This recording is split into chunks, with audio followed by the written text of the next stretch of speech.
Coach, how's it going? Good. How are you guys? I'm okay. Wanted to ask you. We haven't I don't think we talked to you since signing day. Wanted to ask you about Donovan McCauley. I know you guys were, excuse me, were in on him really early. One of his first offers, if not his first. Just talk about what you saw in him. I mean, obviously the physical talent's apparent, but what you saw in him when you're recruiting him, and why you're so excited to get him in the program next year. Well, always when you're evaluating players, sometimes the physical things are the things that jump out to you initially that make you want to recruit him. And when he was a young player, he threw the ball very naturally. Obviously, he's a big, strong kid and very athletic. So those are all things that we were initially definitely interested in. And then just as his career has kind of evolved, you've just seen his whole program improve. And I think that speaks to the type of leader he is and the type of competitor he is. And, he really has elevated the program. He's made the players around him and his entire team better, which is always a great trait to have when you're playing quarterback. And then on top of that, I think when you look at, even the moments he's had in basketball, I think that speaks to the type of competitor he is. And, they had a great team last year. I know they have a very good team again this year. There were moments in the playoffs before, everything kind of got shut down and stopped. He was making game-winning shots late in the game to kind of, give them the edge. So I just think that speaks to the type of competitor he is. I think he's a player that enjoys being in big moments and playing against great competition, and he always seems to rise to that occasion. So, we're excited about him for sure. All right, Zach, then Tom Brew. Nick, sorry, this is probably kind of a blunt way to ask this question, but Ole Miss has put up some real crooked numbers defensively this season. I apologize, I'm getting lost there. I guess you also don't know, with teams having opt-outs and COVID issues, if there's going to be absences there. I mean, again, forgive me for asking this in kind of a blunt way, but kind of how do you sift through all that and go through prep with guys when, you're even maybe seeing on film, just some glaring holes, I guess, in terms of maybe wanting to keep guys sharp and keep guys focused while obviously highlighting areas where you want to attack Ole Miss? Yeah, well, that's a good question. I think, when you look at their defense, they have played a lot of players, and the reasons for that, sometimes you don't know, especially in this year, as far as the availability of players and guys having to rotate and play different positions. That can be a challenge for sure. I have a lot of respect for the coaches on their staff defensively. I can't say that I know them well, but I do know them. Coach Durkin, Coach Partridge, those are guys that I have familiarity with, obviously having coached in our conference and even prior to that. I remember when Coach Partridge was a high school coach in New Jersey. And so there's coaches on the staff that I know that are excellent coaches. I think they've gone against some of the best offenses in the country, and, watch the SEC championship game between Alabama and Florida. Neither one of those teams stopped each other either. And so I think, they've gone against some really, really high-end offenses, but they have our attention without a doubt. I think if you watch enough film, you can see enough plays where guys are flashing, getting off blocks, making tackles, being strong in the back end and making, good plays on the ball. I know they would say that there's been moments where they haven't played as well as I'm sure that they would like. I recognize that, but there's plenty to grab our attention, and we know that, we're going to have to play our best, and that's how we feel every game, and certainly this one's no different. So, it'll be a great challenge for us. And I think I've mentioned this before, but every league, every team has had different challenges this year. I don't think any two teams have been the same. And so it's hard to speak on, what they've had to go through, with their players and their staff, and they're a new staff coming in. They had no spring practice, no fall. I mean, it was, so I can't speak to what things that they've had to go through. I just know the challenge that will be ahead for us. And, we're going to have to play well. All right, Tom, then John Blau. Nick, I know you can't talk about people who aren't around because of all the stuff that's going on, but in regards to preparation for this game, what's your comfort level on getting things installed and getting guys comfortable? I mean, you feel good enough on a Monday prior to Saturday to be where you're at, or you just got a lot to do still this week?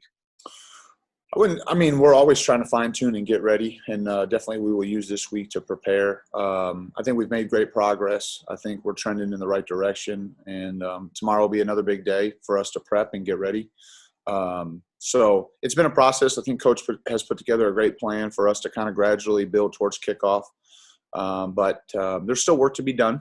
There's still things that we need to just tighten up and continue to, rep and execute so that it'll be ready for the game. But I think our kids have done a nice job, and we're trending in the right direction. So, we coach through kickoff here. We don't ever stop and say that, the hay's in the barn or that we're ready to go. So this week will be important, and our kids have had a good attitude and a good work ethic to prepare themselves to play well on Saturday. All right, John, then Kevin. Obviously, with Jack, you had that one start at Wisconsin and then obviously a big break here. I mean, how much progress has he been able to make in terms of making, building chemistry with receivers and, being able to build on what he did in Wisconsin, despite the fact that you guys haven't played? Well, we were on pause, as you guys know.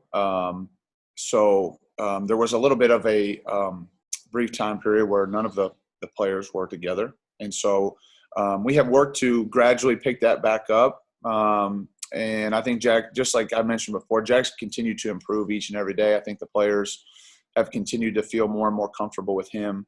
And so we're looking for him to continue to do that. And I have confidence that he will. So, we expect Jack to play even better this game than he did last game, just like we expect that for all of our players. And, I know Jack's going to work his tail off and prepare like crazy to go play his very best game he can on Saturday. All right, Kevin, then Rick Bozich. Yeah, Coach. I'm curious about, one of the things that helped bring Jack along, I guess, at the end of the Maryland game and even in the Wisconsin game was establishing the run a little bit. How important is that going to be on Saturday, too, to, give him some balance with some of the backs that you have? And are all your backs healthy going into this game, too? Yeah, we expect everybody to be available. And that is important. It just helps you control the game. When you're able to run the ball effectively and efficiently, I know there's been times where we certainly have not done that. And there's been other moments, that you've mentioned where we've been better. I thought we ran the ball better against Wisconsin, which was obviously, they're the top defense in our league statistically. But I didn't think, I thought we had more positive plays. There was more efficiency. Obviously, we didn't have a bunch of explosive plays in the game in general, but I just thought we were better. I thought we blocked better, ran better. Put our guys in a little bit better position to be successful. And I think that'll be important. It's important every game. There's just been moments where I haven't done a good enough job this year. It's made it more challenging for sure. But we have confidence in our guys up front. They've had good weeks of prep, and we're going to need them to play well against an SEC defensive front. So, it'll be a challenge, but I know our guys are ready for it. And I think that will be important for sure in the game. And it's always friendly for the quarterback if you can turn and hand the ball to the tailback and you get 4, 5, 6, 7 yards every time. So that's helpful. And I know Jack would tell you the same thing. Rick and then Paul. Yeah, Nick, the last game was Jack's first and only start so far, and he had success. Can you see more confidence in him as a result of that? And because he has gotten some experience, has the playbook become any broader for him? And lastly, is Dexter the backup? Dexter is the backup, and I think it can't do it. I mean, you probably have to ask Jack that, but I would only imagine that it gives him confidence. There's no substitute for experience. There's no way to simulate going out there and playing in a Big Ten football game. You do your very best, but I can only imagine that it's given him great confidence. And it was like I mentioned, Wisconsin statistically, I think, has been the best in our league this year. So it was no warm-up game, he thrown in there. And I thought he did a nice job. As far as opening up the playbook, I wouldn't say that there were things that we held back. But we just tried to put him in the best position so he could execute at a high level, feel confident and comfortable. And, you're making those decisions as the game goes to, do what you can to win the game. And so, we recognize that, the team that we're going against is incredibly explosive on offense. And, this year for sure, they've scored a ton of points. So, we have great confidence in our team, and we know we're going to have to play well together. We're going to have to play complementary football. I think probably the thing that we've done the best collectively has played well as a team. I think our defense has given us some great opportunities on offense. Knock on wood, we've done a relatively good job of protecting the football and trying not to give the opponent short field. So I think that's going to be important in the game. And Jack has a big part to do with that because he touches the ball every play. So, we're going to have to execute at a high level in the game on Saturday, and I know our kids are ready for that. All right, Paul and then Stefan. Hey, Coach, who are some young guys who have really taken advantage of the air ball period time for you? Well, that's a good question. I think for all the guys, just the continued reps, the Tim Baldwins, the Javon Swintons, those guys, is just Jacoby Hewitt. Even though Jacoby's a little bit of an older player, I think, he's had some injuries here. And I see those guys as trending players, guys that are continuing to get better. A.J. Barner, I think some of the young offensive linemen have had valuable reps. Cam Knight, Randy Holtz, different guys that, because of a little bit extra time getting prepared for a game, you're able to get some young guys some reps. I think they've taken advantage of it. And, our focus is always to improve. Each player, each coach, every day, every practice, how can we get a little bit better? And I think those young guys have done a nice job. I'm sure there's others that I'm forgetting to mention. But I think by and large, our whole team has continued to work hard. They've had good focus, good energy. I think they enjoy being around one another. They enjoy playing football, and so that always lends itself to improvement. And I think those guys have done a nice job. All right, Stefan, last one. Nick, with Ty Freifogel being named to the All-American team, I mean, how exciting is that for you to have him, get that national attention? And along with that, I mean, what does that say about the work Grant Hurd does in terms of, developing wide receivers like Nick, or like Ty, I should say? Yeah, I think, ultimately we're a production-based business. That's what coaching is. You get evaluated based on how your players perform. And, for Ty to get, the Big Ten Receiver of the Year and All-American recognition, I think first and foremost, it's a credit to Ty. I think the players always deserve the most credit because they've worked really hard and they've embraced their coaches and their coaching, and try to work on the things that the coaches try to help them with. And he's done a nice job. I don't think there's any doubt about it. So I'm thrilled for Ty. I think he's earned it. And he's had some incredible moments. I mean, you're talking, and you guys can correct me here, but the only receiver in the history of the Big Ten to have back-to-back 200-yard receiving games. I mean, it's pretty incredible. And he did a great job. And secondly, obviously his position coach.